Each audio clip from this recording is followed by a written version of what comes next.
hosts of this show are not experts. All information discussed and debated on the show is publicly available, and the opinions of the hosts are not fact. We apologize for any offense you may take and discourage any message of hate, violence, and discrimination, but such messages may be repeated from reportedly original sources for purposes of debate and discussion. We encourage your involvement in the discussion, but do not support any similar aforementioned message. You're listening to American Minutes.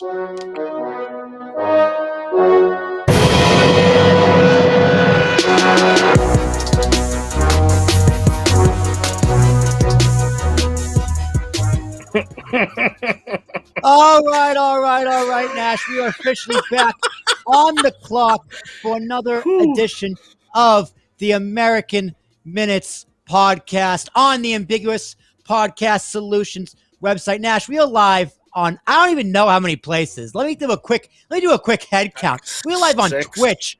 We are live on Twitter. We are live on my personal Facebook at Will Tarashuk, T's and Thomas, ARASHUK.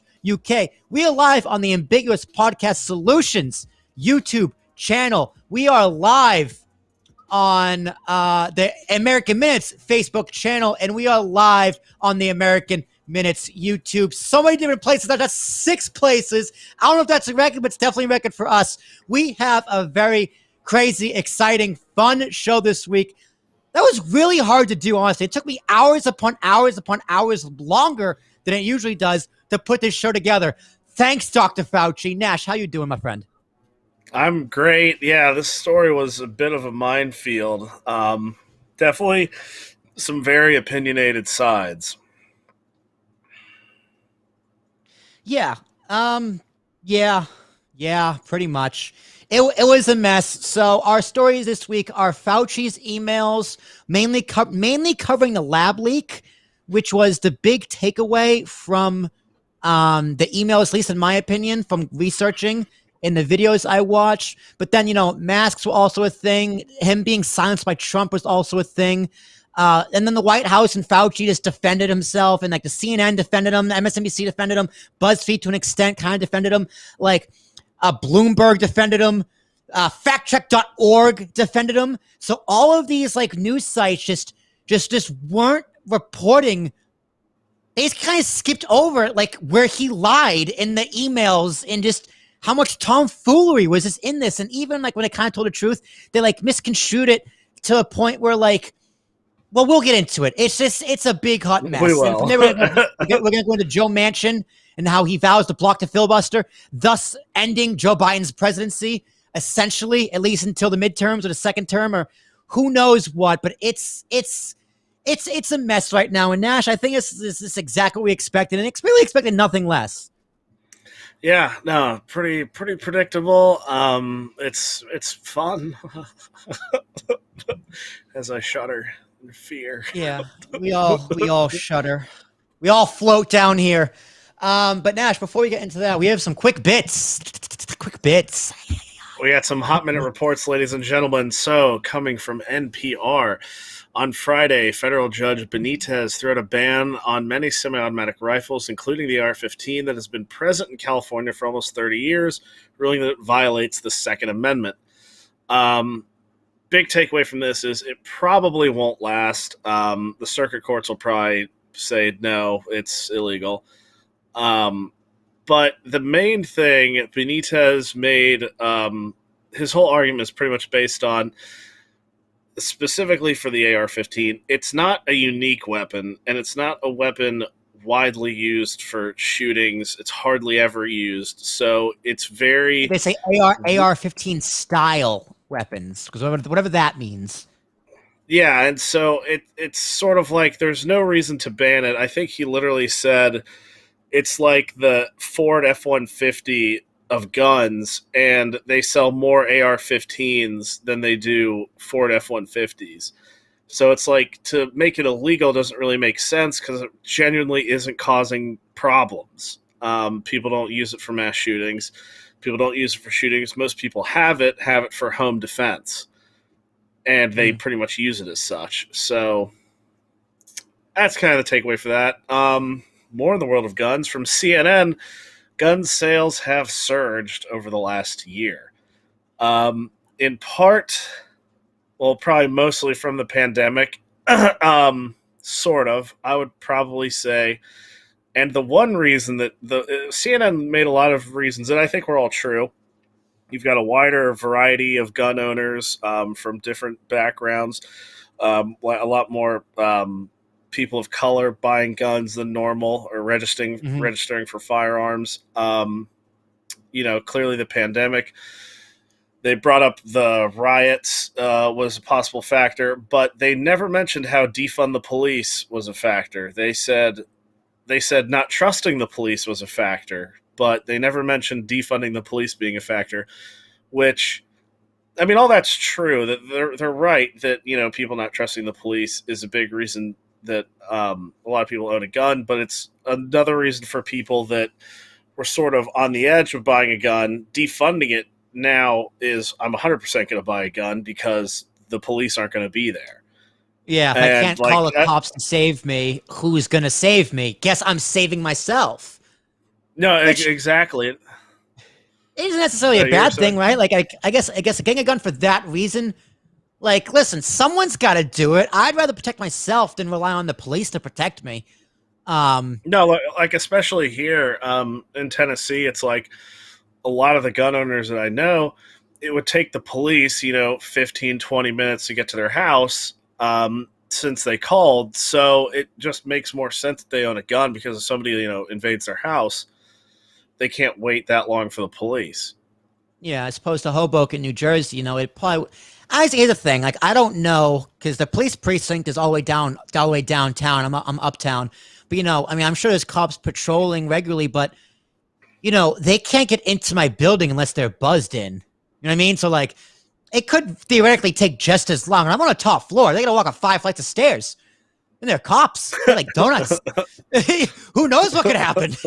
So maybe it could take them 15, 20 minutes just to get to my top floor from all the way downtown. I mean, I'm being a little funny here, but naturally, I'm just like the police response time would probably be much, much faster in a Yeah. densely populated area. But I can't imagine it'd be too different because there's so many different factors here. No, yeah, exactly. And I think that's honestly most people that I own guns, they live in that scenario where it'll take the police a minute to get out here, so I might as well have one to protect myself in case something happens like that.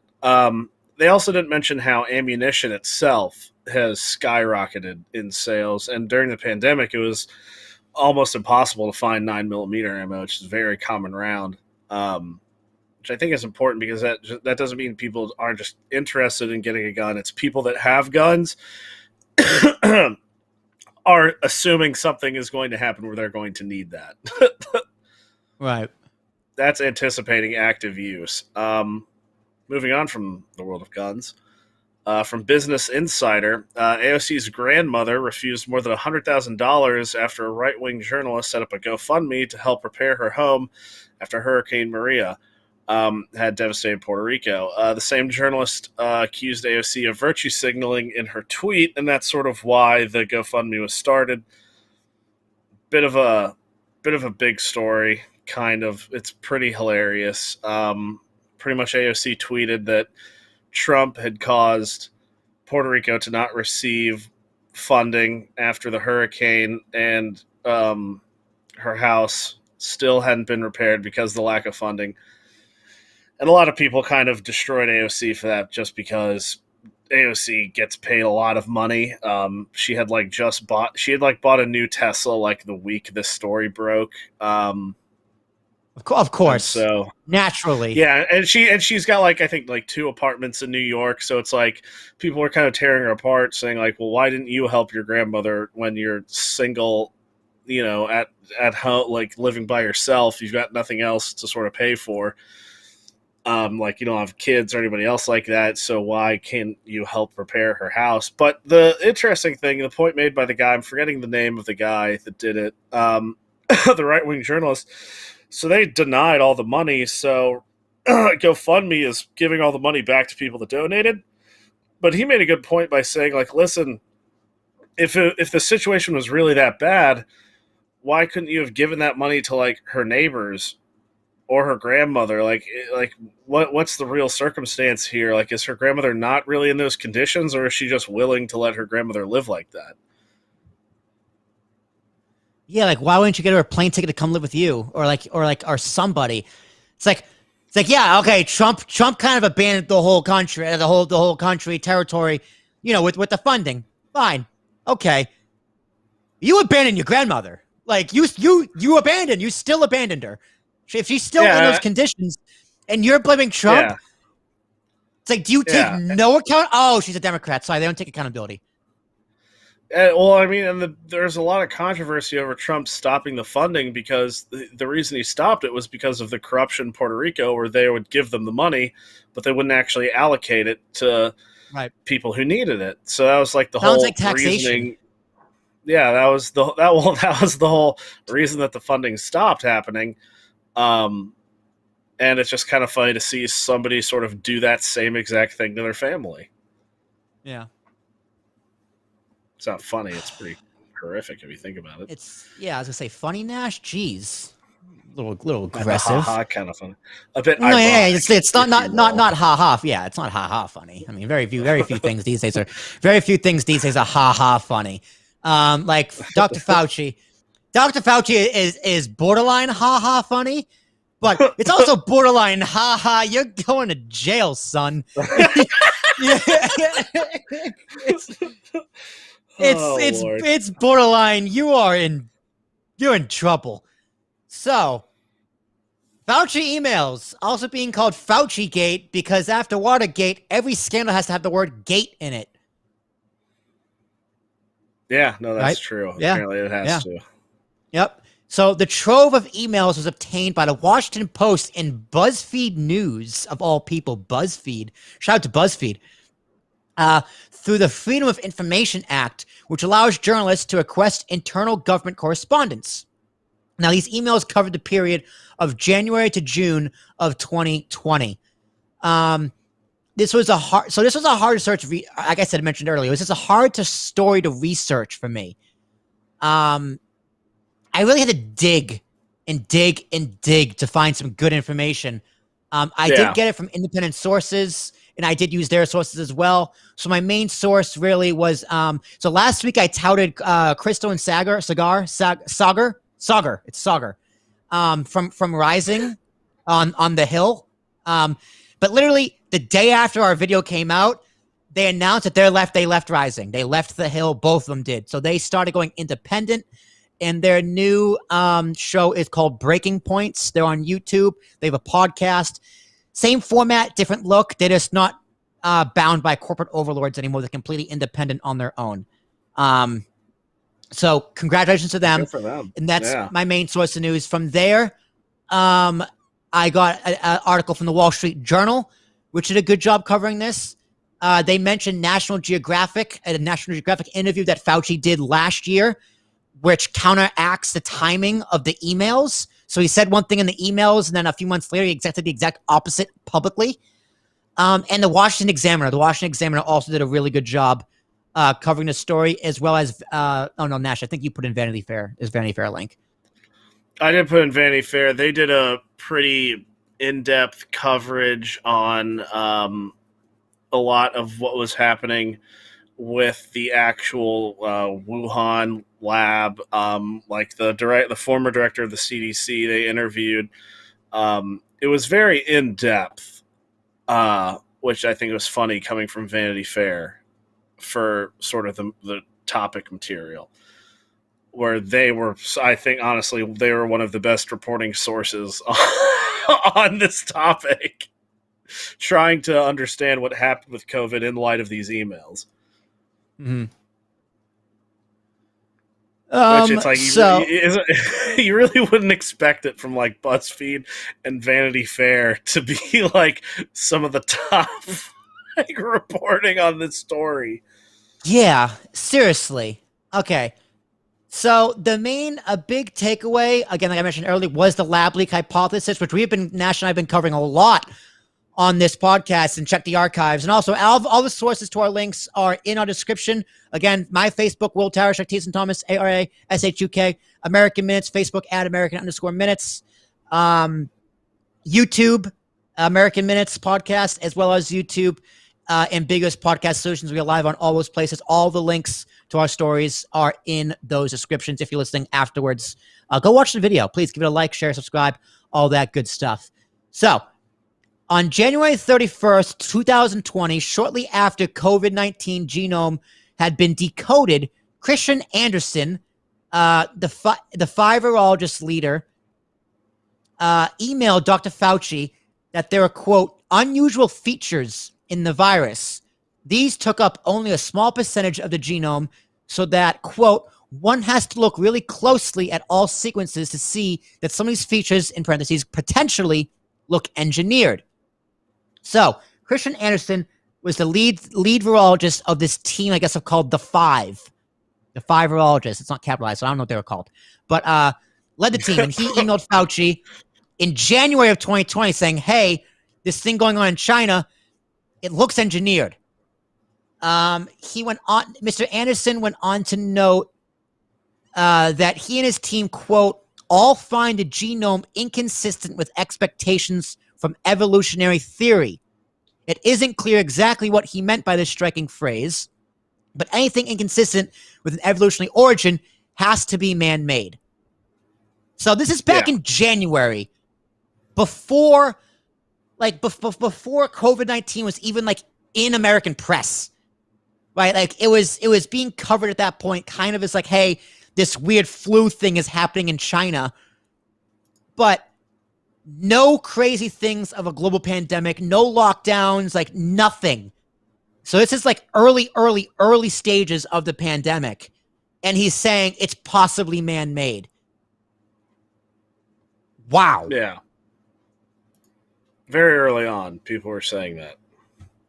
Now, I don't understand how that isn't headline news everywhere. Yeah. That's hard to understand why they wouldn't want to report on that. Well, that seems like a pretty huge hit that he knew very openly. People were already suspecting it to be man-made. Yeah. And he continuously denies that. When you really look into it and find the real reason, it's not that shocking. But let's kind of just do some scientific jargon here. So, the furin cleavage site. Ooh, that sounds kinky. It's not what you think. The furin cleavage site, also known as the cooter. No, I'm just kidding. The furin. Oh, ladies and gentlemen, if you listen to the intro, we are not professionals, nor do we aim to be. No, I don't. I honestly, I like copied this paragraph, not knowing what the fuck any of these people were talking about. So this is gonna be fun. The furin cleavage site, a small element of the virus that they doubtless had in mind when referring to, quote, unusual features, end quote, is an analogous genetic insertion that could be a sign of laboratory manipulation. The distinguished virologist David Baltimore had called it a smoking gun and, quote, a powerful challenge to the idea of a natural origin of SARS-2.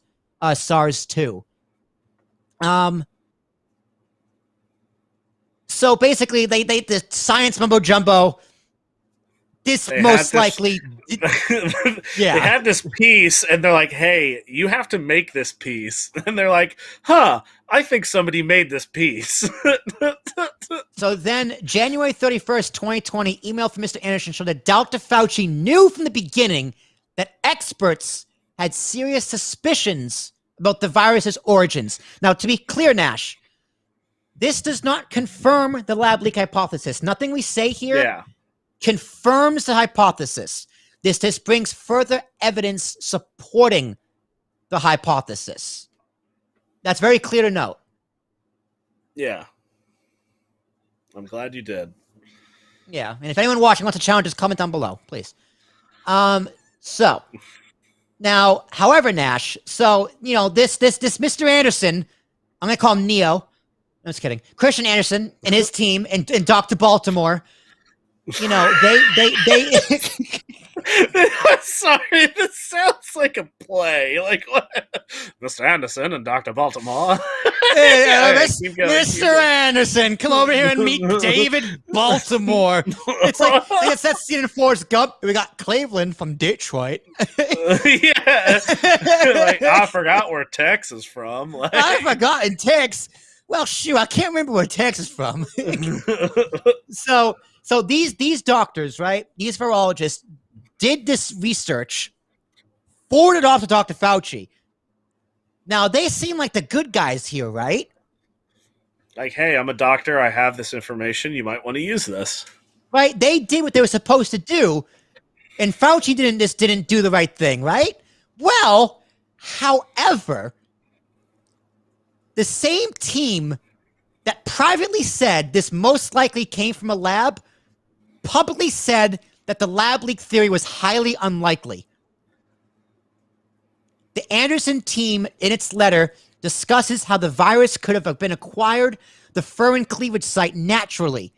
Their best suggestion is that COVID-19 picked up the necessary genetic information from people after it made a jump from bats. But no evidence from this idea has emerged. So in March of 2020, they published this letter saying, hey, this most likely caused naturally. So why would they do this? Why would they do this? Nash, what do you think? Like, what? Like, what? How is this not mainstream headlines absolutely everywhere? How is this not being broadcast on Mars? They should know this too. It reminds me, I forget what the story was, where it's pretty much like very clear that management got in the way. Where it's like just talking to somebody working there, like, oh yeah, I looked at that and it looks like, it looks like it was man-made, so I emailed it to him. And then when they're like, okay, the head of our institute or whatever is giving our public statement, it's like, the facts don't necessarily matter right now. Yeah. Either way, it's hard to trust because obviously they're saying two different things. But Yeah. I feel more comfortable trusting the private one. Yeah. Because it was done in the dark. Because nobody was watching when they said it. They didn't have to lie to anybody at that point. Yeah. So, a reason why they could have done this, after taking one look at the horrific possibility that the lab leak origin from SARS-CoV-2 might cause virology labs all over the world to be closed down, it would seem the Anderson team decided to disregard their first impressions of possible manipulation. Recall they said in their letter, quote, "We do not believe that any type of laboratory-based scenario is plausible." So why did they do it? Money. Yeah, and that's a sad truth. Money and funding. And why would the government cover this up? Why would the mainstream propaganda not cover this as much or at all? Or unfairly? Money. Money and Trump. That's the real reason. God, still on it. So to recap, Fauci got this information I only use this one example. He had multiple doctors and virologists and epidemiologists, even dermatologists reaching out to this guy saying, hey, this is probably lab made. Way before Fauci said publicly in May of 2020 to National Geographic, Fauci said, quote, "If you look at the evolution of the virus in bats and what's out there now, the scientific evidence is very, very strongly leaning toward this could not have been artificially or deliberately manipulated. Everything about the stepwise evolution over time strongly indicates that the virus evolved in nature and then jumped species." Fauci says, based on scientific evidence, he also doesn't entertain an alternate theory that someone found the coronavirus in the wild, brought it to the lab, and then accidentally escaped. So, May 2020, he is saying publicly that there is very, very high improbability that this came from a lab when he knew that was a lie. He knew that was Yeah. not true because he was getting email upon email upon email documented to the exact opposite.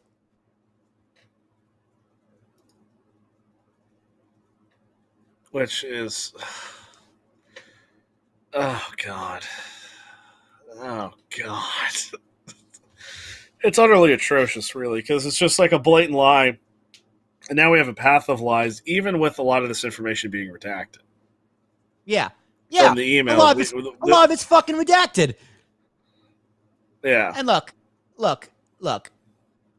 Fauci could be acting on, the science changes, new information comes along. Okay, maybe, but he was flip-flopping back and forth. He didn't know. Now, there were people out there publicly because their emails were getting ignored. So the people who some people who sent emails to Fauci, right, try to go out publicly and say, okay, he's not listening to me. Let me get my voice out there. Let me tell people what's actually possibly going on so they know to make the right decisions. And they were getting suppressed by big tech. Yeah, which is, I mean, that's utterly horrific. Where you've got people who it seems like they don't even understand what's going on. They're just like, whoa, whoa, whoa, I know what this is. Clearly, like, this is what I study. This is probably man-made. Why aren't they saying that? I better go tell them. Yeah. And that's like, then they get swept under the rug by this big machine they don't even see. They don't even consider as a thing. And it's just horrific.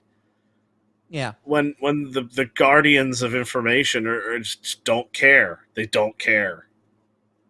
Now imagine how different the response to COVID could have been if the lab leak hypothesis was more credible, right? Like mask mandates, probably because nature is scary, right? Like if something from nature, it's like, oh, okay, this is really dangerous. So that's man-made, if they're developing this, assuming when they first start, right, they don't want the virus to be super deadly. They just want it to be contagious so they can study it and find cures. But they don't want it to be too dangerous in case of situations like this. And right? if it has to be constructed in a lab, that means that its evolution is created like unorganically, so it can't just survive. That's why a big thing now is that they're showing that people that have had COVID are incredibly immune to it, and almost nobody who's had it gets it again because they just become resistant to it. And whereas, like you were saying, if this happened in nature, then it'd be a whole different story because it can survive in an imperfect environment where it has things that are trying to constantly attack it. Whereas in a lab, they're trying to help it go along and be made and exist. Like you've got a lot of people literally doing things to make sure that it continues to exist. So totally different, nightmare scenarios. So now why would Fauci So why would Fauci lie? Why would Fauci be saying one thing in private or listening to one thing in private and saying anything in public? Again, money. Probably money. Research, right? I think he is right now the highest paid government employee. He is. Federal. He makes more money than the president per year. Yeah. Okay, so let's clarify that, Nash. He makes more money than any government official on paper. Any federal employee on paper. On paper. Nancy Pelosi made a lot more money through her insider trading than Fauci made last year, right?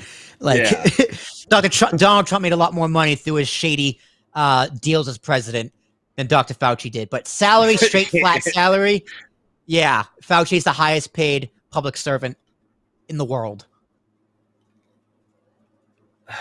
So, now we get to Peter Daszak,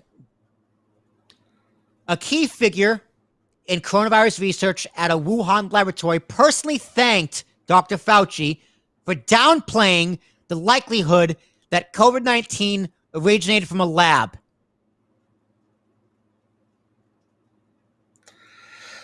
That seems bad. Yo, crazy how only Vanity Fair has brought this up. What? Oh So my god. who is Peter Daszak? He's the president of the Eco Health Alliance, a research group that secured a grant to perform coronavirus research in Wuhan before the pandemic. He wrote to Fauci in April of last year, quote, to say a personal thank you on behalf of our staff and collaborators. After Fauci dismissed the idea that the pandemic started due to a lab accident in Wuhan. Dismissed, excuse me. So after Fauci dismissed the Wuhan lab, he was like, yo, Fauci, thank you for having my back, bro. Thank you. Yeah. Thank you for helping us secure more money. Daszak goes on to say, quote, from my perspective, your comments are brave and coming from your trusted voice will help dispel the myths being spun around the virus origins.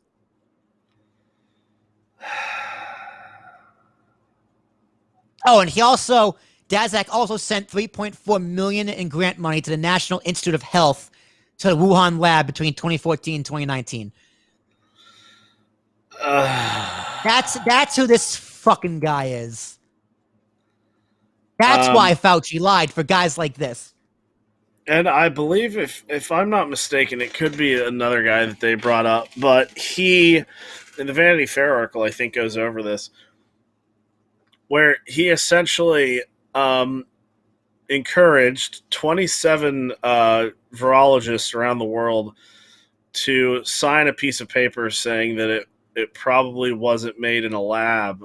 And they have his emails specifically telling certain virologists, hey, no, we don't want you to sign it because you're a little too close in proximity. We're going to get a big enough group of people from different places to make it seem more organic. Mm-hmm. That kind of guy is the guy that Fauci helped. The guy that openly lied and lied to everybody.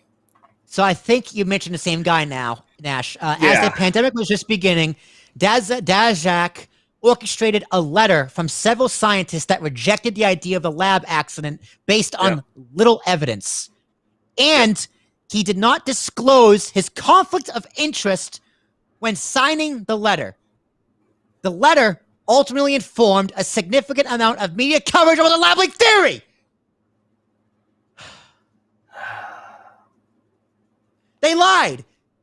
And it like blatantly lied for personal gain. Obvious. This lied with little evidence. And the mainstream media ran with it. It's all open, and now it's all just available information. It is, but people aren't going to look into it because the mainstream propaganda is saying nothing to see here. It's being misconstrued. It's not what you think it is. AKA, we're running cover for the same people Fauci did because it's our ass on the line too. It's utterly atrocious. Despite his position leading the research group that backed the coronavirus research at the epicenter of the pandemic, Daszak was tapped as a member of the World Health Organization's investigative team and dispatched to look into the origins of COVID-19. So not only was this guy lying, he was assigned by the World Health Organizations to investigate the origins of COVID-19.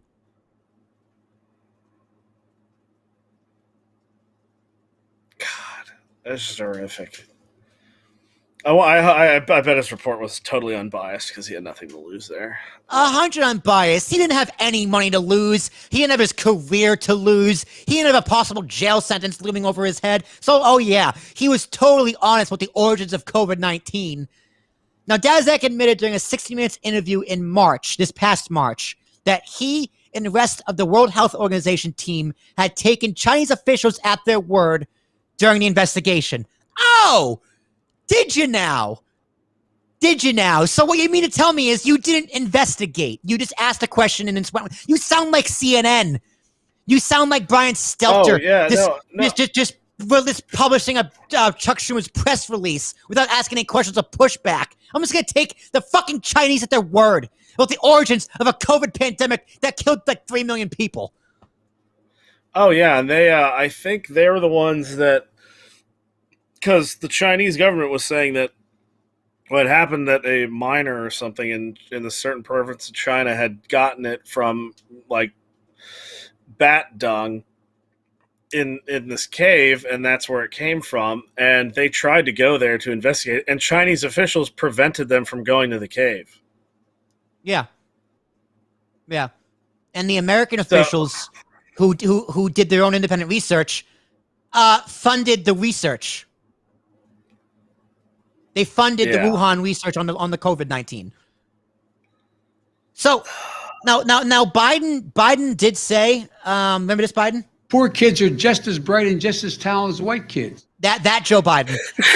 oh my He god, he he said within 90 days there needs to be another investigation into the origins. I wonder who he's going to put on that, because Jen Psaki in a press release and in her briefing was just like, she passed the buck. She was like, nah, we don't really want to take care of this, so we're going to leave it up to the investigative team. But you're supposed to be leading the team. yeah. So we're never going to know.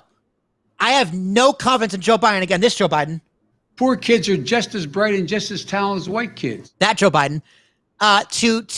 To commit to a private, independent investigation. I don't even like who is qualified to investigate the origins of this then, because the government is compromised. The government has conflict of interests. The health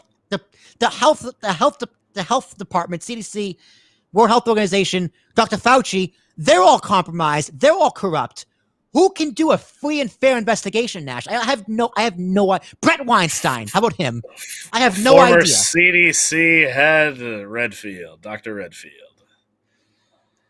So Dr. Redfield, in this Vanity Fair article, they interviewed him, and he reported that while he was head of the CDC, while this is going on, he was receiving death threats from virologists telling him not to say that it was man-made.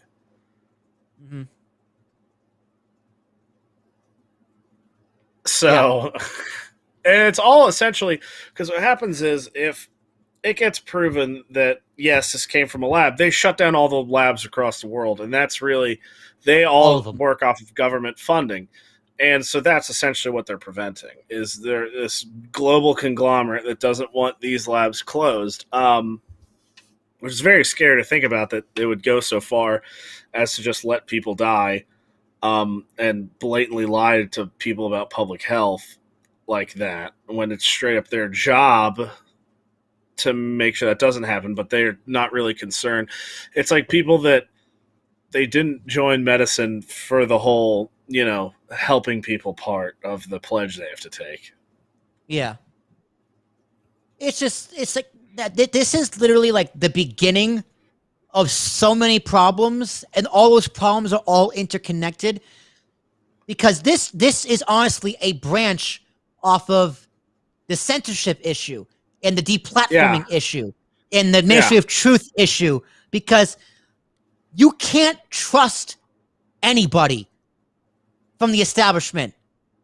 Anyone that's involved in a government, not just the U.S. government, not just the Chinese government. I'm going to go as far as any government: German government, Italian government, the British government, Nigerian government, any government. You really can't trust them. You can't. You can't.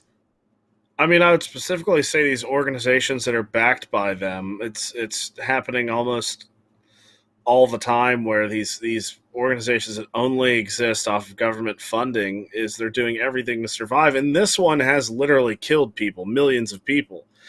Mm-hmm. So it's like, very plainly, this shouldn't be allowed anymore, and they're doing everything in their power to defend it, and they've booked the right horse in this one. Because again, like Daffy was saying, if this whole issue of censorship online didn't exist within the media either, at least social media, if it didn't exist there, everybody would know this. Yeah. Because these are the type of people that are getting blocked, is people that are just trying to say something that they know that they have an expertise in, trying to help people, and they're getting shut down by big tech because it doesn't help their pockets. It's not the horse that they backed. Like it's really easy how this should go down and how you get the right answer. The conversations people are having now, or I should say, the conversations people are allowed to have now, are conversation that should have happened a year ago about the origins of this virus, about how to properly handle the response to this virus, because they shut down any opposition to it came from the wild. You couldn't talk about it. You got kicked off of Facebook, kicked off of Twitter, kicked off of YouTube. Experts, real people. The mainstream media said this theory was debunked when there was no evidence of debunking it. That affects everything. And anyone who says they support censorship can point to this episode and me saying, fuck you. Fuck you. Yeah. Fuck you. You've played a hand in people getting murdered. Because this truth gets censored more than the lie. Yeah. And even if it's not sort of the whole truth, it's like being able to censor like even a fraction of it. You're still messing with the whole picture. Yeah. Like that's kind of more chaotic because people that aren't even trying to sort of disrupt the balance of these forces or whatever you want to say it. I sound like a wacko, but I mean that's kind of what it's come to now. They're not even trying to do that. They're just trying to help normal people like survive and live without fear, and like that's preventing them from doing their normal livelihood where they're not hurting anybody, where they're not in labs creating diseases that don't even exist. Like, Yeah. like that's really the messed up thing. Is just sort of like if you had let people just talk on Twitter, it probably would be fine. In fact, I might just tweet Dr. Fauci knew that this was a thing and see what happens to it. Yeah. I mean, it's not just that. The same thing. Okay, go ahead. I was going to say, there's an important thing to know because I don't know how true this is, but I did see it on Fox, where one of the reasons why there were some redacted parts in the leaked emails, because every time they redacted something, they would give like a law or a statute or whatever about why it was redacted, so people know it's not to just cover stuff up. And if supposedly one of the most commonly used ones was the fact that they only use that statute if it's evidence in a criminal investigation. So hopefully some of the stuff that we can't see in the papers or in his emails that got released was because they are investigating this for criminal activity. Mm-hmm. Yeah. So that leads me to the next question. What happens to all these people? What happens to Dr. Fauci? What happens? Like, what happens? What happens? I mean, see, this is the thing, because a lot of his emails, Fauci's emails, they clearly have him just lying while he was under oath. Yeah. So, if nothing happens to him, we're going to be in a much scarier position than I assume we are in. But it seems like pretty cut and clear how this should sort of be handled. All these labs need to be closed immediately. Everything in there needs to get burned to the ground. And they should let sort of normal people, normal doctors do their jobs, trying to, cure illnesses that exist instead of make up new ones. I mean, personally, I do see the argument for why this research is valuable, because Nash, they got the vaccine so fast because they had a head start on the research. Yes. Right. So like, but I know the research would have been needed if they lab didn't exist in the first place. But Nash, this a virus like this is gonna happen naturally. It's inevitable, right? It's going to, which is why they do the research. Well, sort of. It doesn't mean you can't actually say that.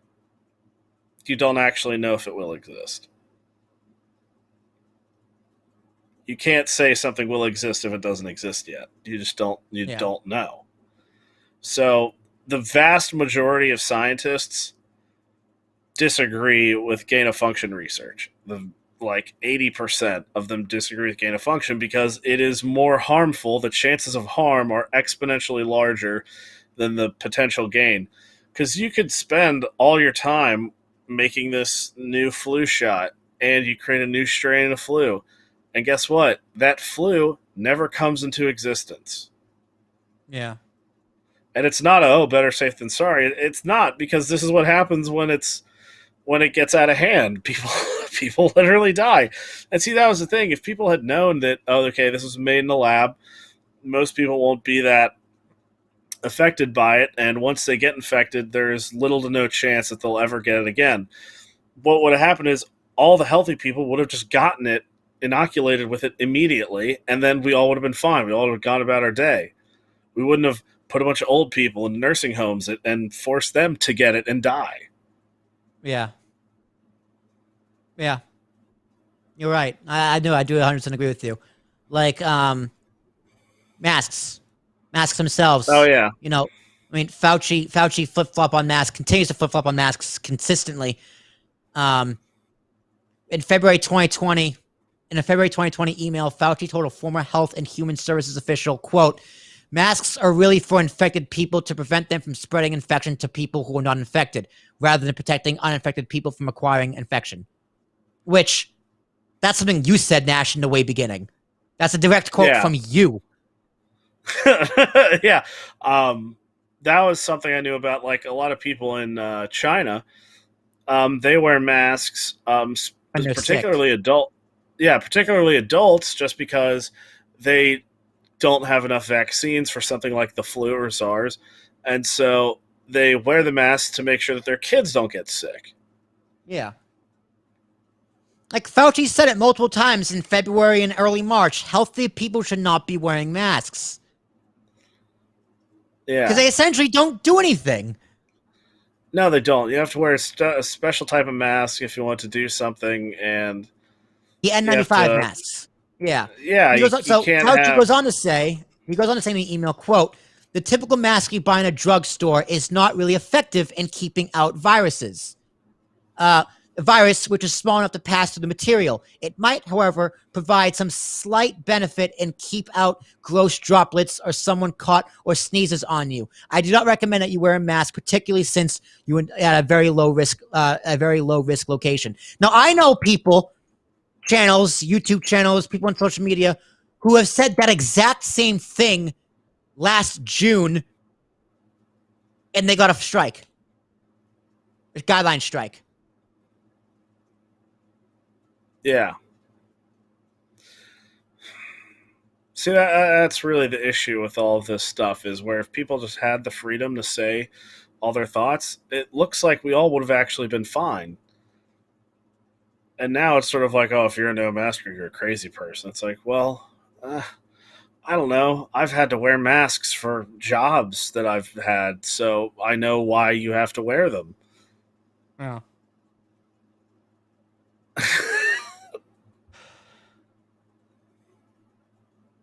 It's disgusting. I don't even want to cover the rest of it because we're running out of time. So that's a story. Comment below. Let us know what you think of this. If you're listening to it after, go drop a like, share a subscription, all that fun stuff.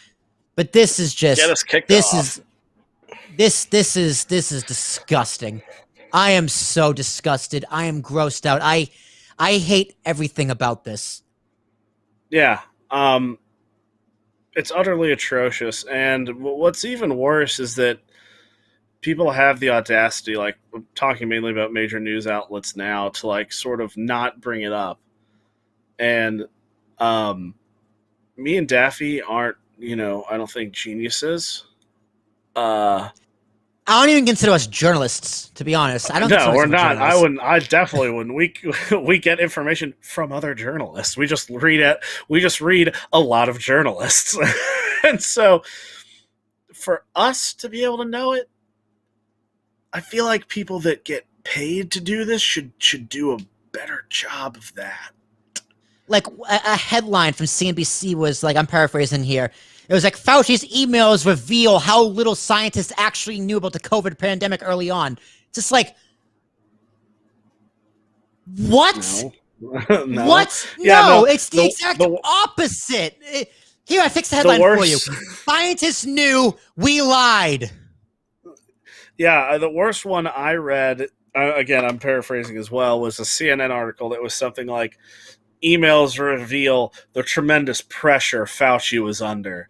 And it's like, well, yeah, I guess he was under pressure, but he also openly lied to everybody. Yeah, he also cracked under pressure. That's a kind of a detail you forgot to fucking include. Yeah.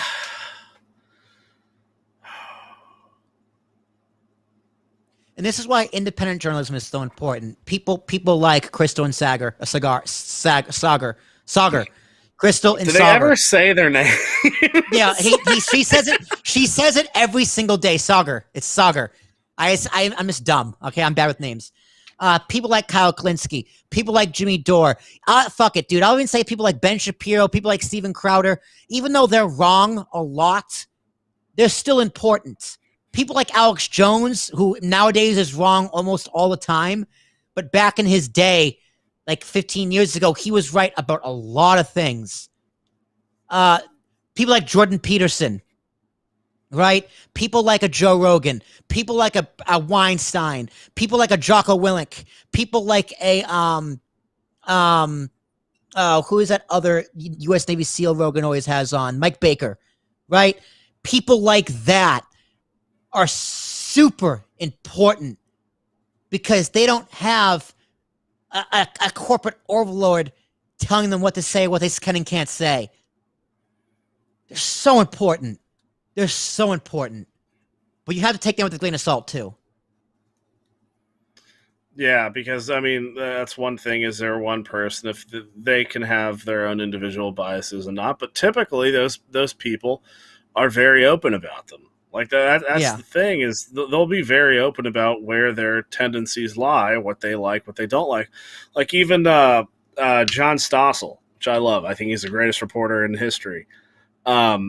He's an aggressive libertarian. So it's like I have to take what his says with that focus in mind, that he is a libertarian. By God, he's the best reporter we've got. And he's honest. I believe he believes honest. What he's saying. I believe what he believes he's saying.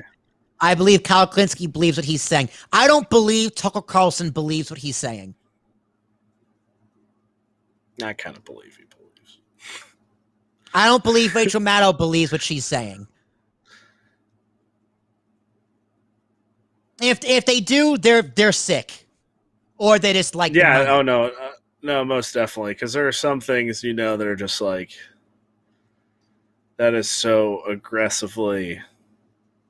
I bet we could do a side-by-side watching clips of them say stories that they think are true, and stories we know they're lying. Yeah. Like Tucker's a fake populist. Find the differences. Tucker Carlson pretends to be a populist. I think. I feel like most of his stories he does like. He only picks the stories he likes. Sometimes he gets stories he does not like. Yeah, but he also plays up a character for sure. Oh no, he's definitely playing a certain type of character.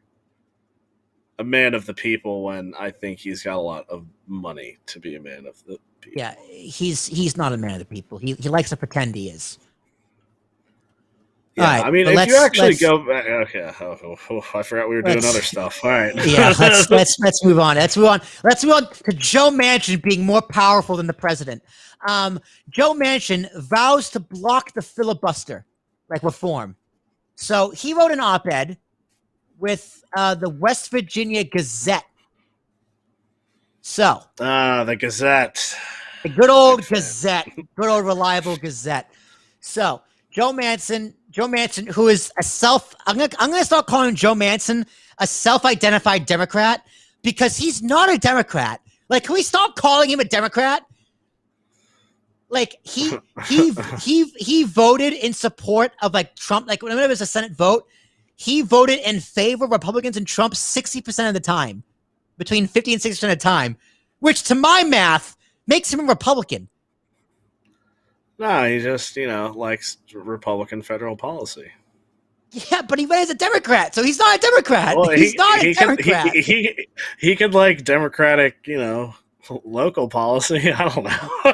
Right? Like the term he's a right-wing Democrat. It's like, oh, so he's a Republican, you mean? We should get up all the stuff he voted for. I'll let you know. I'll find all the stuff he voted for. I'll let you know what he is. So anyway, last Sunday, he said he will oppose the sweeping voting rights bill championed by other Democrats as necessary to preserve democracy and protect against GOP efforts to restricting voting rights, effectively ensuring the legislation will fail.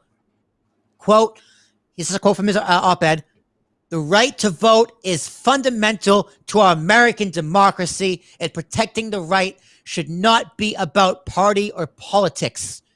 Least of all, protecting this right, which is a value I share, shall never be done in a partisan manner. I believe that partisan voting legislation will destroy the already weakening binds of our democracy. And for that reason, I will vote against the For the People Act."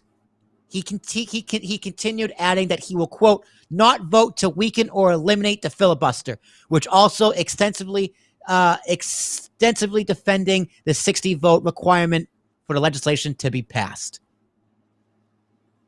Now, all those things sound all those things sound nice. This is a politician. I don't believe he believes what he's saying. Okay, lay it on me. Whenever I hear a politician saying our democracy is under attack, I'm like, yeah, by you, by you through your corruption. I don't know. I think that kind of makes sense. Voting legislation shouldn't be voted upon in a partisan manner. I mean, he's right. Don't get me wrong. He's right. He's right. But does he really mean it, or is he just? Does he mean it? Yeah. Does he mean it, or is he just saying it? Like, is he mean this, or is his PR person telling him to say this? Let's find out. Well, unfortunately, these are all quotes from his op-ed now. I'm just reading his op-ed. Unfortunately, we are witnessing the fundamental right to vote itself has become overtly politicized. Yes, that's true. Today's debate about how to best protect our rights to vote and to hold elections, however, is not about finding common ground, but seeking partisan advantage. That's also true. That's true, yeah. People, government officials or elected officials are writing these voting laws to seek advantages. That's pretty honest. Yeah, that's true. Whether it is state laws that seek to needlessly restrict voting or politicians who ignore the need to secure our elections, partisan policy making, blah, blah, blah, won't instill confidence in our democracy. It will destroy it. Yeah, I guess, maybe. Yeah, probably, yeah. That makes sense. If one party makes all the voting laws, they're probably going to win all the time. Yeah. Some Democrats have again proposed eliminating the Senate filibuster rule in order to pass the For the People Act with only Democratic support. They've attempted to demonize the filibuster and conveniently ignore how it has been critical to protecting the rights of the Democrats in the past. That's also very true. He goes on to say, as a reminder, just 4 short years ago, in 2017, when Republican held control of the White House and Congress, President Donald Trump was publicly urging Senate Republicans to eliminate the filibuster. Then it was Senate Democrats who were proudly defending the filibuster. 33 Senate Democrats penned a letter to Senator Chuck Schumer and Mitch McConnell warning of the perils of eliminating the filibuster. Again, he's correct. Yeah. He's 100% correct here. Okay, this guy's got some good stuff. Okay. Of course, some in my party have argued that now is the time to discard such bipartisan voting reforms and embrace the election reforms and policies solely supported by one party. Respectfully, I do not agree. Okay. Yeah. Still looking pretty good here, Nash. You're making your points. Okay, it's a good thesis.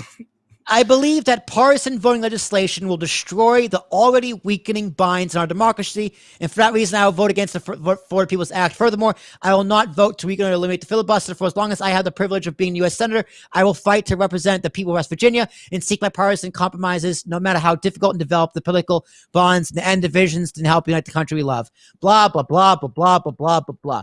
Mr. Manchin said instead that he would support passage of another bill, the John Lewis Voting Rights Advancement Act, which would restore federal oversight over state-level voting laws changes to protect minority groups that might be targeted. He cited one Republican Senator, Lisa Murkowski of Alaska, as a supporter of the measure, who would give Justice Department power to police voting rights in the Supreme Court that the Supreme Court took away in 2013. Interesting. So, Nash, what do you think of all that? Okay. All right. I don't know too much about the... Let's see. Passive bill, restore federal oversight over state-level voting law changes to protect minority groups that might be targeted. Okay. Yeah. All right, sure. That sounds good to me. So let's go over really quickly the bill, the For the People Act, whatever the fuck it is. What is it? Hang on, let me just scroll up a little bit. The bill for the people, yeah. For the People Act. For the People Act. Which, hey, if it, you know the rule of government, if it has a good name, veto it. Veto it. Vote against it. For the people. How could you not support the For the People Act? How can you not? Are you not for the people, bro? Like, the original people that wrote For the People were racist, using their own logic against them, Daffy. So the 818-page bill would end partisan gerrymandering, tighten controls on campaign spending, and ease voter registration. It would also force major party candidates for president and vice president to release 10 years' worth of personal and business tax returns and end the president's and vice president's exemption from conflict of interest rules. Now, all those sound like good things to put in a bill, to be honest. No. Because end of partisan gerrymandering means they're just going to change how they gerrymander. It doesn't mean it'll change. Explain. I mean, that's just my understanding of it. Is it won't actually. They're going to have to redraw the lines at some point, and when they do, you better believe they're just going to gerrymander. Okay. Why wouldn't they? It's like the whatever, the filibuster thing. The second they have the power to change the rules for gerrymandering, they're going to change it for their benefit. That's just how it is. Yeah. So, for the record, I am 100% in favor of keeping the filibuster. Yes, do not I am as well. Do not get rid of the filibuster. The filibuster is very important. I think 60 votes for something to pass is actually pretty logical. Yeah, and it gives the minority a voice. Not only that, it forces you to work together. Yes. Everybody wins. Everybody wins because it's 60%. A high majority of the best interests of the people are theoretically being met. Yeah. And if you're in politics and you can't work together, which is literally your job, you get voted in to Congress or the Senate to pass laws and to govern. And you do that by working together. If you can't do that, your bill doesn't deserve to be passed. Yeah. No, yeah. That's should probably meet in the middle so everybody's happy. Yep. Now, I will also say I am in favor of filibuster reform, where they actually filibuster, not just say, "Hey, garçon, we're filibustering." Are they actually have And to that's talk it. about the bill? Yeah, they have to actually talk about the bill. Bring that back. Bring back the original filibuster. So if you're gonna actually filibuster, if you're gonna draw that card, if you're gonna do the trial by combat, motherfucker, you're going to combat. So the filibuster should be used in very specific situations. It shouldn't be used for literally, because a filibuster can be a weapon used to make sure nothing passes, just as much as getting rid of it to make sure everything passes. Well, no, because there's the joint thing where it's pretty much they can have two pieces of legislature up for debate. So while one is being filibustered, they just go to the next one. So it doesn't halt the government. No, I mean that's just the rule. Okay, Nash, don't get hasty. No, I'm just saying, so people don't think that when somebody filibusters, nothing gets done. Like, no, they can do other stuff. It's just for the moment It's that particular bill. Yes, that particular piece, exactly. That particular piece of legislation is held up in limbo. Yeah, exactly. But it doesn't prevent them from bringing another piece of legislation to the floor. So, Joe Manchin doing this. What does this say about Biden's presidency? It's weak. Oh, it's very, very weak. It's so weak. Hey, let's try to change the rules so we can get whatever we want passed with the fewest amount of people. All right? Okay? Thank you. So, Mr. Manchin's blockade of filibuster changes makes other Biden initiatives far less likely to pass, including any overhaul on immigration laws, which we're probably going to talk about next week with Kamala Harris, a permanent expansion of the Affordable Care Act, controls of the price of prescription drugs, and the most serious efforts to tackle climate change. So, I got this from the New York Times. So what the New York Times is saying, with Manchin doing this without doing the filibuster, nothing's gonna pass. Now, New York Times is half right. There may be a third right, because nothing will pass. What's this mean for Biden's presidency? It's over. It's done.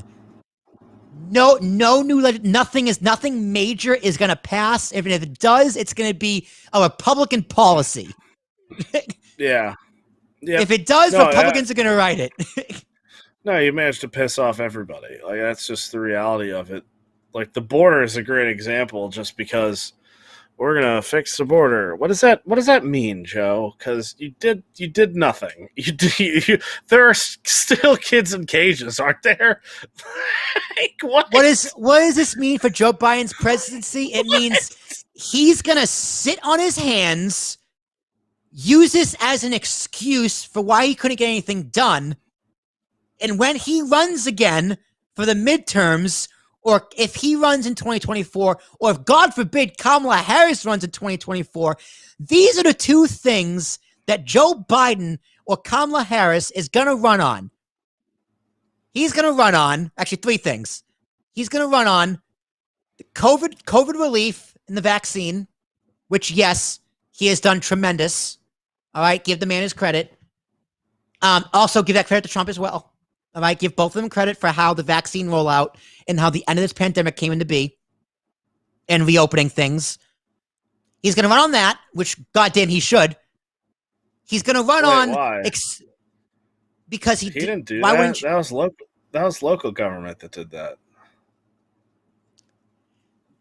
The vaccine rollout. Okay, his goal of 100 million vaccines in 100 days blew it out of the water. Nailed it. Yeah, but that was mostly because of local governments. He had almost nothing to do with that. Man, he's still a leader. It doesn't matter. He still gets credit for that as president. Well, no, he doesn't. I think he does. Anything. He didn't do anything. He reached his goals. He made sure the goals got met.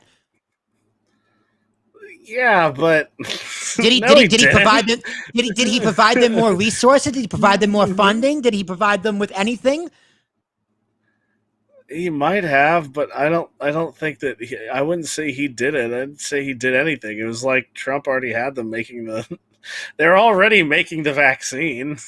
Yeah, well, okay, whether or not he deserves it or not, that's what he's gonna run on, Yeah, I guess. right? He's gonna make excuses for not getting things done because of Joe Manchin, and he wants to do it by partisanship. So he's gonna blame the Republicans for not being able to pass anything which he can. We're gonna get to that in a second. And they're also gonna run on January 6th. Republicans bad. Are you really going to vote for them over me? That's what Democrats are running on. And you know what, Nash? They're going to lose. Yeah, they're going to lose horrifically because they already They're are. going to lose. And you know who they're going to lose to? They're going to lose. They're going to lose. Honestly, dude, if Donald Trump runs again and he's allowed back on social media, Donald Trump wins by blowout. If Donald Trump doesn't win again, Ron DeSantis wins by blowout. I mean Reagan era blowout. And let's be honest here. Is the reality is because the Democratic Party is so weak, it's straight up they just need one strong Republican, and I feel like it's in the bag. Because they don't have. I mean, after this year, I can't name a strong Democrat. Like a real Democrat. Like, yeah, well, somebody that isn't mired in dirty politics and backstabbing and lying, that hasn't already been bought by somebody. Can you say the same thing for Republicans? DeSantis, he doesn't really care about anybody. Trump, he doesn't care about anybody. Those two guys really don't care. Dude, honestly, maybe Rand Paul may even have a good shot at presidency. Dude, I might vote for Rand Paul, to be honest. That guy is... I know a lot of people who don't like Rand Paul, but I'm like, listen, man, I've seen him speak. I've seen him just attack people. I think he's very smart, and I think he's very good at what he does. He may be wrong on a lot of things, but hey, man, a broken clock is right twice a day, and sometimes it's 3 times a day when it comes to Rand Paul. I mean, that's the thing, 'cause you may not agree with a lot of his opinions. But the fact that you know that he's probably not bought by anybody, I think, is the biggest ticket that you've got right now. Because I can't say it for any front-running Democrat right now. Buttigieg, no way. Harris, no way. AOC, no way. Who else would run? Who else is on the Democrats? Yeah, who else is a front-running Democrat? Klobuchar. Everyone who just lost. Yang maybe if the DNC would let him, which they won't. Yeah. Yeah, no, they have Kamala Harris. That's it. They're banking on identity politics, censorship, and the media covering for them. Because the media is covering for them. Like, notably, parts of this from the New York Times again, notably, parts of the Florida People Act could be passed in other ways if Democrats decide to break it up, but the party has previously been hesitant to do so. Now, they don't mention what those other ways are. They just ignore it. Now, those other ways are through reconciliation. They can just shove a bunch of things through reconciliation as long as it doesn't meet a certain requirement. I forget exactly what that is, but certain things have to go through regular order. But other things can be passed through the reconciliation. Also, Biden can cancel student debt today.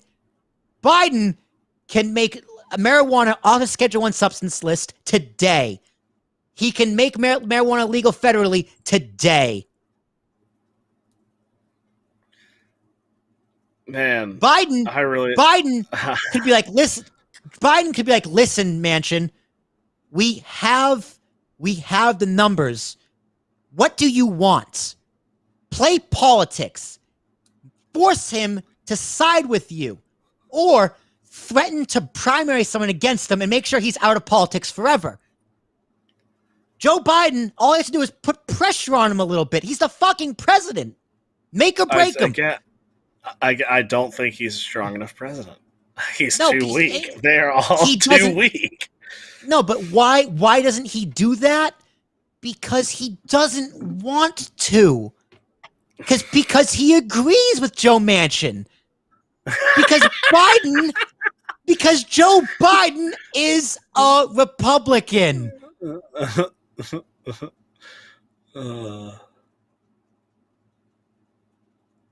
Like, how do Democrats just not see this? Like, the mainstream propaganda will kind of mention, they could do this in other ways, but he's not going to because Manchin or the parliamentarian. They don't hold Democrats' feet to the fire. Like, the media allows them to be weak. The people let them be weak. There's a certain demographic of people out there who push back against the establishment Democratic Party, but they get banned from Twitter. They get suppressed in a YouTube algorithm. Which, see, this is honestly the most messed up part of this whole circle that they've made is it's all self-created. Where sort of they've used big tech to create this sort of imaginary land of what people want and how they behave and act with each other on social media. And then it's like they're using that to base off how they make policies and things. It's like, wait, why? You're literally the ones who made that, like the status quo. Like, you've been force-feeding people this status quo that the majority of people don't actually believe in. What? Why? Why don't you just... It's like the dumbest thing ever. Like, yes, you will have young, white, wealthy college students. You're going to need more people, though. You're going to need more of those people. Yeah. Oh, Nash, it makes me sick. So what Manchin essentially, and Biden also, Biden has also said that, listen, we're only going to bother passing anything through reconciliation until September. So these next 4 months are just a waste of time.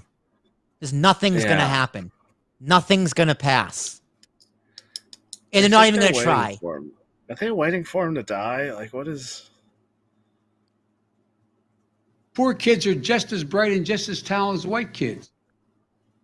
I know Trump said that. Dude, oh my God. The things they said about him may have been right.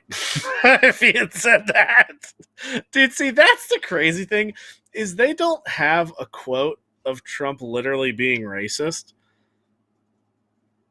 And yet you've got Biden saying that, where he called everybody that isn't white poor.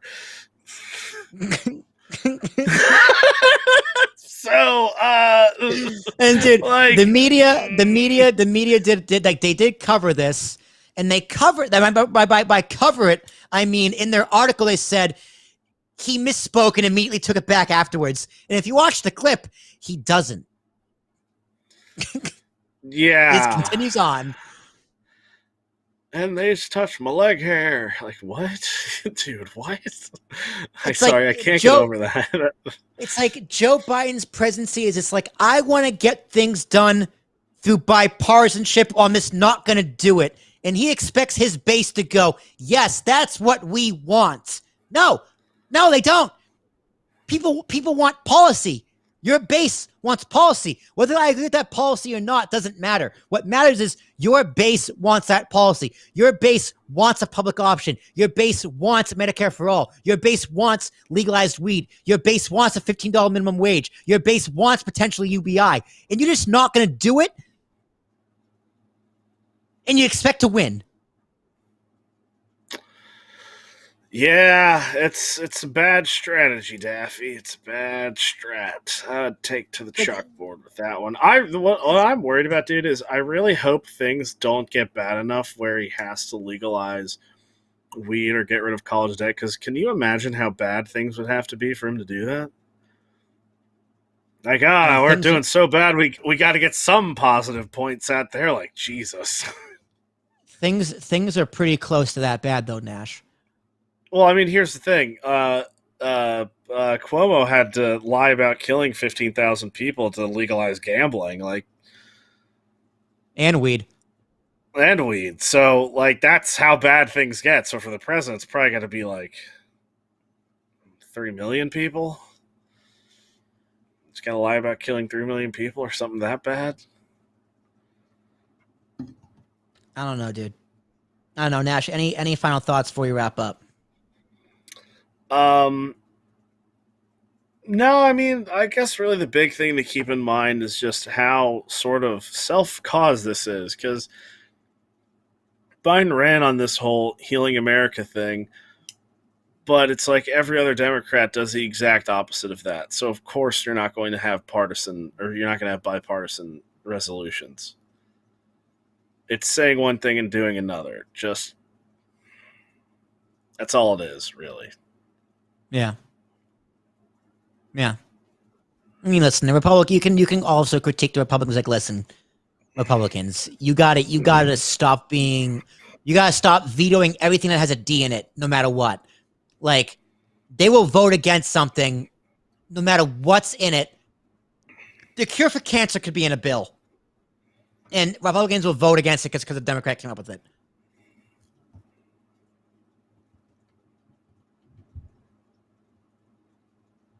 I don't know. I don't know, dude. I also just think they're making horrific policy right now. They're trying to, they're doing classically Democratic things where they're trying to establish essentially like policies that should be on a more local level. They're trying to federalize them, and that's just, I mean, that's not going to happen. Republicans hate that. That's literally the epitome of what they vote against. Yeah, I mean, but again, they are elected to go to Congress or the Senate to work together. Like I do want to clarify. Like when I bash on Democrats, like we do that a lot, Nash. We definitely make fun and critique and say what the fuck are you doing to Democrats way more than we do Republicans. But everything I say is almost bipartisan. It almost everything does go both ways. Yeah, no, it almost always does to some extent. It's just sort of right now it's at a point.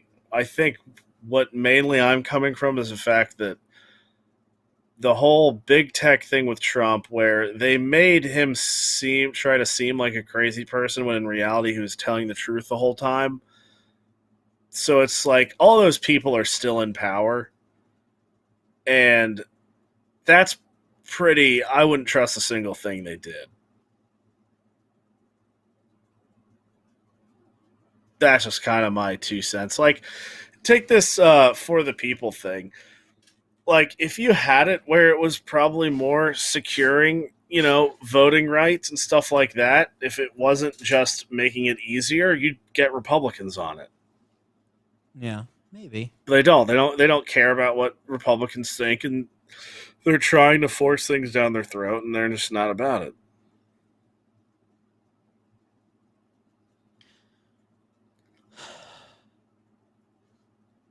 Does anything what will it take for drastic change to come in this country? Because first of all, do you think we need drastic change? I mean, yeah, big tech's got to split. Big media's got to split. We need a trust buster. What's a trust buster? Well, Teddy Roosevelt, I think, was the first trust buster, where it's pretty much he broke up large corporations because they just had too much authority and they were manipulating people, and it was pretty wrong, and they were doing questionably illegal things. Did we talk about this? Did we talk about this, Nash? Or is this like Rockefeller? Yeah, I'm sure at some point. like that time period, right? Like Rockefeller, Yeah, big oil, big steel. Carnegie. Like Yeah, when it's. they got broken up, right? Was that Roosevelt, Teddy? I think was he before Whenever that, they got or is he broken up, was I don't know if right I don't at know if we that. talked about this on the podcast, we talked about this offline, or who I talked about this with, but right, like if you adjust for inflation, how much money they had back then in today's money, it was like trillions. Yeah, and that wasn't. Um, I don't think that was Teddy Roosevelt. Because the robber baron era, or the second industrial revolution, or the first, if you're American, it depends. Get titles in history get confusing because they're different perspectives. But the American Industrial Revolution, that was the 1900s, late 1800s, and Teddy was before the Civil War, I think. But yeah, it's pretty much breaking up big business. I think Taft may have done that too. But yeah, that's what we need. Um, yeah, that's pretty much what we need. Less power. Less Yeah. power to the establishment, more power to the people. Yes. It's If like a somebody can act, classic Republican Nash. if somebody could act for the people instead of making the for the people act, that would be good. Yeah. Yeah, it's like this act isn't for the people. It's like if they called it the For Ourselves Act, I'd be a little more supportive of it. Don't At least it's honest. don't pretend it's for us. It's not for us. The one thing that is for us and for all of you is episode number 8 of the American Minutes podcast. Nash, you like how I did that? Ladies and gentlemen, we've been going long again. It's time to wrap this bitch up. Make sure you go to our YouTube channel, watch the video. Clips will be coming again this week. Hit the like button, share with everybody. Help us grow this podcast because this news is important to get out there. If you listen to this podcast, talk to your friends about it and just talk to them about the points we made, because I guarantee you they won't know about it because either they just don't watch the news, or they're not watching the right news, or they're fucking sheep. I don't know. What the fuck do I know? But comment below on what you think we got right, what we got wrong. If you comment while we watch live and we see it, we will try and respond to you. Nash, it's supposed to be your job. We did get 2 comments on one of the YouTube videos, but that's okay.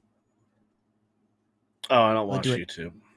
Yeah, it's well, maybe you should. But we'll be back next week. But until then, we're off the clock. You're goddamn right, baby. Okay, I gotta pee. Goodbye.